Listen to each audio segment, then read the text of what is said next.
Muito bem-vindos a todos. Esta tarde, na rubrica de Herbanária, vamos a tratar do alecrim. É uma das 24 plantas medicinais descrita no pequeno herbário medicinal de Tommaso Palamidesi, que pertence à série dos cadernos de Arqueosofia. E será uma nossa amiga portuguesa, Vera Rosado, que vai a falar dele. Ela falará da sua descrição botânica, da sua utilização, das pequenas histórias que se contam sobre ele. Se gostar do argumento da herbanária ou das outras questões tratadas pela nossa associação, não hesitem a nos contactar através da página Facebook da associação. Obrigada e até a próxima. Olá a todos e bem-vindos a mais um encontro onde irei estar a falar sobre o Rosmarinus officinalis, ou popularmente como é conhecido, o alecrim. Esta é uma das 24 plantas que se encontram catalogadas no caderno 44 do Tommaso Palamidesi, um pequeno herbário medicinal. Pertence à família da Lamiaceae, ou Labiate, e é originário da Europa, comum na região do Mediterrâneo, ocorrendo dos 0% a terrenos planos a 1500 metros de altitude, preferencialmente em solos de origem calcária. Devido ao seu aroma característico, sendo usado como erva aromática, os romanos designavam como rosmarinus, que em latim significa rosmo, orvalho, marinus, mar, ou seja, orvalho do mar. E a origem deste nome, orvalho do mar, dado pelos romanos, virá provavelmente do facto da cor das suas flores azuladas evocar a cor do mar, ou ainda, como é também vulgarmente sugerido, devido ao facto de ser cultivado perto do mar e o seu aroma ser levado pelo vento ao longo das praias mediterrâneas, onde também crescia de forma espontânea. É um arbusto perene, com ramos quadrangulares quando jovens, podendo atingir até 2 metros de altura, caule linhoso e muito ramificado, sempre verde com folhas pequenas e finas, opostas e resinosas, desprovidas de pedúnculo, simples, lineares, com pelos estelados na face interior. A folha tem um aroma fortemente aromático, quente e apimentado. A parte inferior da folha do alecrim é de cor verde acinzentada, enquanto a superior é quase prateada. As flores reúnem-se em espiguilhas e são de cor esbranquiçada azul, sendo muito apreciadas pelas abelhas que produzem um mel de extrema qualidade a partir do alecrim, pois intervêm positivamente no seu paladar. De fácil cultivo, não necessita de cuidados especiais no jardim, pois é bastante resistente a pragas. A floração ocorre na primavera e a colheita deverá ser feita na primavera e verão. A planta precisa de calor e luminosidade para produzir em abundância o óleo essencial que constitui nele o maior princípio ativo medicinal. O alecrim está envolto de encantos, lendas e misticismo que o tornam muito, mas muito interessante. E ao longo dos tempos foi considerada sempre uma planta sagrada e mágica. Existem muitas histórias e mitos envolvendo esta planta. E uma delas conta que, quando a Sagrada Família fugiu para o Egito, com Maria levando em seus braços o menino Jesus, as flores do caminho iam-se abrindo à medida que eles passavam por elas. O lilás, orgulhoso, ergueu os seus galhos emplumados. O lírio abriu o seu cálice. Mas a planta escolhida foi o alecrim, sem pétalas nem beleza, dado que podia ser o único a sustentar a roupa a secar com os seus raminhos linhosos. E em algumas regiões do Mediterrâneo, ainda hoje põem a roupa a secar sobre os galhos do alecrim, para que os tecidos se impregnem do seu aroma, o que afasta as mariposas ou traças. E é curioso que no Brasil é comum dizerem que o nome alecrim significa alegria, felicidade. Algumas tradições dizem que o alecrim representa a amizade, a juventude eterna, o amor, a purificação e a força dos raios solares. Esta planta tem vários usos caseiros, comerciais e medicinais. O alecrim pode ser usado como fresco, seco, em pó, chá, infusões e como essência em óleo, sempre com propriedades importantes. Foi uma das primeiras ervas a ser utilizada na culinária, onde traz um sabor único.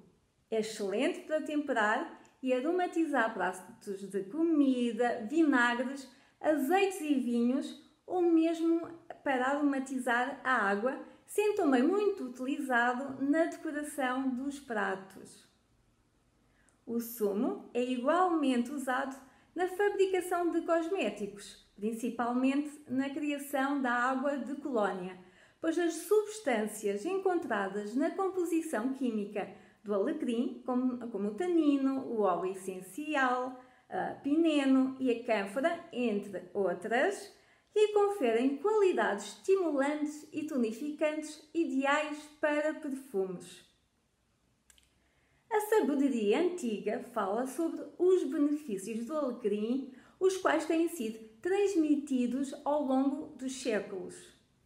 E desde a antiguidade que o alecrim é usado em rituais religiosos, sendo queimado como incenso em templos e igrejas, e também foi apreciado como erva medicinal. É uma planta muito utilizada na prática médico-herborista e o seu uso era disseminado principalmente nos períodos em que havia alguma peste. Na Idade Média, por exemplo, as pessoas usavam saquinhos com planta para se protegerem da contaminação. Ele era pendurado à volta do pescoço para afastar a peste negra. Na França, era queimado em quartos onde existiam doentes para purificar o ar. No Antigo Egito, era uma das ervas sagradas que banhava o faraó. Segundo as crenças religiosas e tradições, o alecrim traz foco, promove clareza do pensamento e perspicácia. É muito útil quando há necessidade de uma maior lucidez, de alinhamento, por exemplo, com o propósito de vida. Auxilia a desenvolver e fortalecer a intuição e a sensibilidade. Ordena os pensamentos e aumenta a concentração em momentos de dispersão. Acalma aquela mente turbulenta. Dizem que ramos de alecrim deviam ser pendurados em oficinas e áreas onde crianças fazem tarefas escolares para o melhor funcionamento da sua memória. Conta-se que estudantes gregos usavam ramos de alecrim nos seus cabelos quando submetidos a exames. Ofélia, em Hamlet, de William Shakespeare, afirmava: alecrim, isso é para a memória.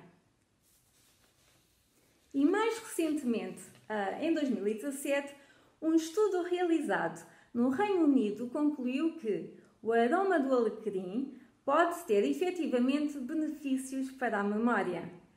E a investigação submeteu 40 alunos com 10 e 11 anos a testes de memória em salas com e sem o aroma desta planta.